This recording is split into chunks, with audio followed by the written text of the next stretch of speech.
Hello there. In this video I'm going to show you how you can use Fluid Designer for 3D printing to create your own personalised Egyptian hieroglyphic pendant.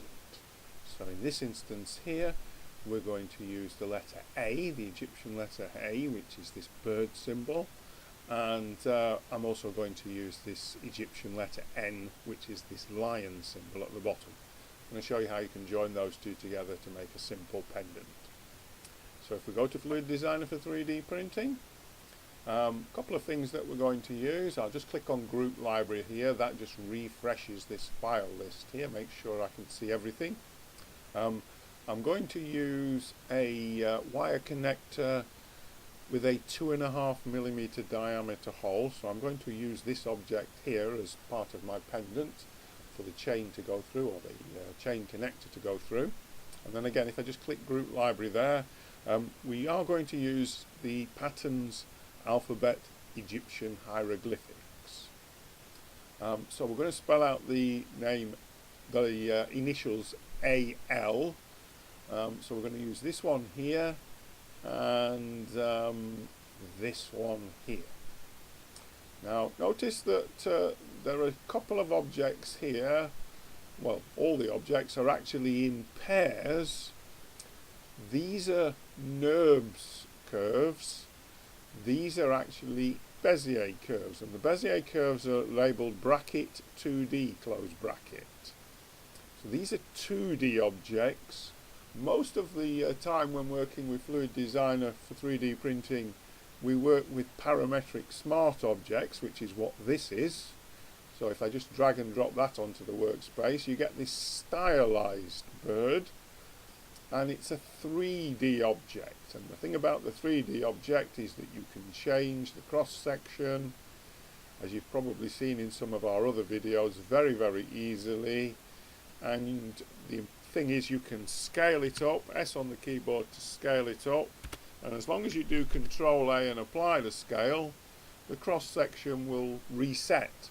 Now that's not true of 2D objects. So if I just go to File and New, so in this video we're actually going to use these 2D objects, so I'm going to drag and drop that onto the workspace. The same doesn't work with this.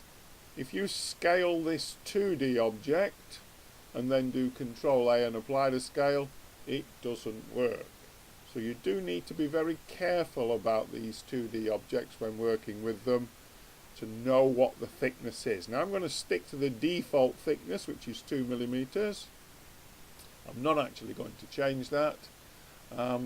So all I'm going to do is to just go to View and Top View, and there's my letter A.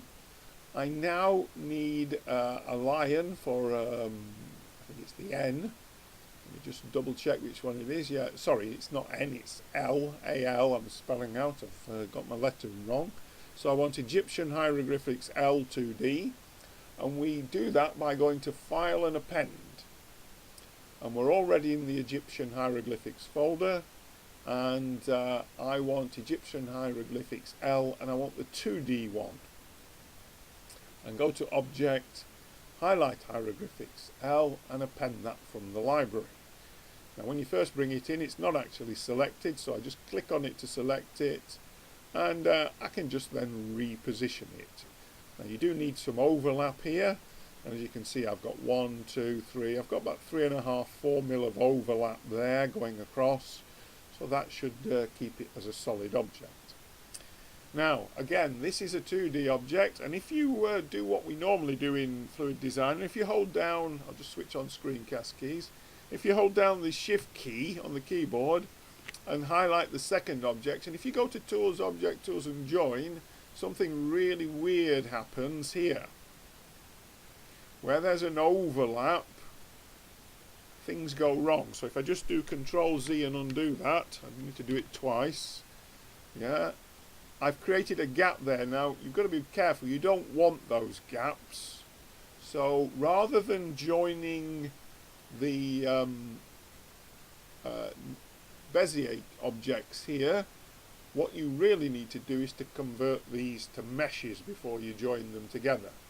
Now before I actually do that, I'm actually going to also go to Append and append the connector.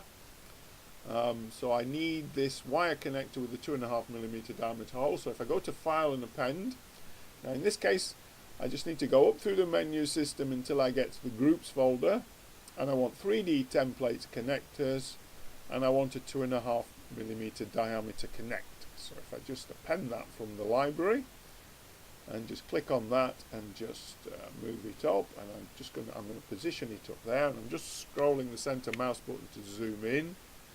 And I want an overlap there.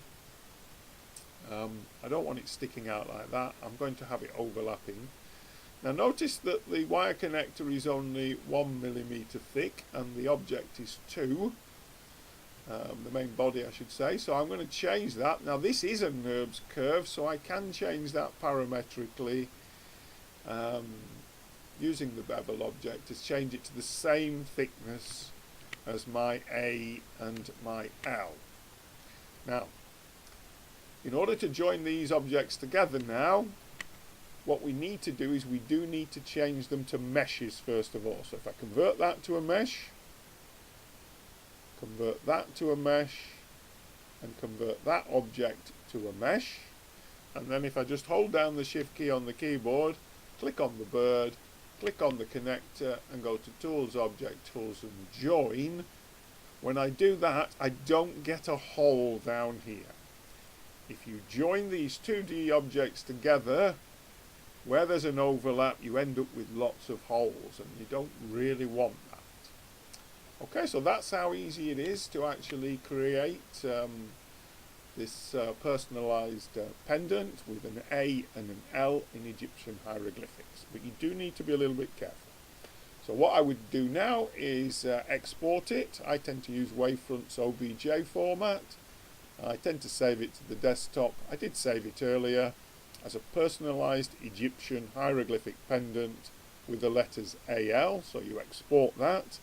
And what you must always then do in Fluid Designer is go to Netfab Basic, open it up in Netfab Basic and run the repair procedure and update and automatic repair and execute and apply the repair. Now obviously I did do this earlier, but it will work, no problem.